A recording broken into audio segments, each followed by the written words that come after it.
Let's see, where else should we go next? Let's go to St Albans, a real commuter belt. That's here. Let's see, Craig Shepherd.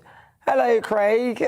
Talk to me about your service, because Barry was just saying how pants it was in Hertfordshire, but St Albans is Hertfordshire. So let's see, what do you think? What's it like there? It all depends on where you want to go. I mean, everything is designed to come in and out of London. So if you want to get a train into London, it's really easy. Services in St Albans are okay in terms of getting from the suburbs into the town centre. But if you want to go anywhere sort of crossways across the country, it's diabolical. I actually spoke to my son this morning. We actually had a power failure in St Albans last week, and he couldn't get his car out of the underground car park because the roller shutter door wouldn't open. So I said, well, what are your alternatives to get to work?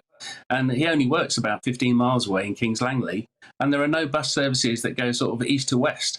So he'd have to go all the way into London to then chop over there and then come out to sort of Kings Langley. So travelling around the town itself and getting into the centre of the St Albans is good, and public transport and buses are great there. But if you want to go to the next town or try to commute from one town to another, it's diabolical.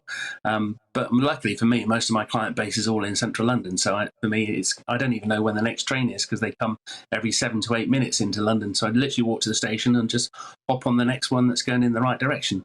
But yeah, if I want to go anywhere else, if I want to go to Milton Keynes and stuff or across, it's terrible. So it's not a whole fully integrated thought of where people need to go. So it's localised or it's centralised in with regard to London. Yeah, see, this is what we were kind of alluding to. Craig, thank you very much for talking to us. Lovely to meet you. That's Craig Shepherd. He's one of our great British voices.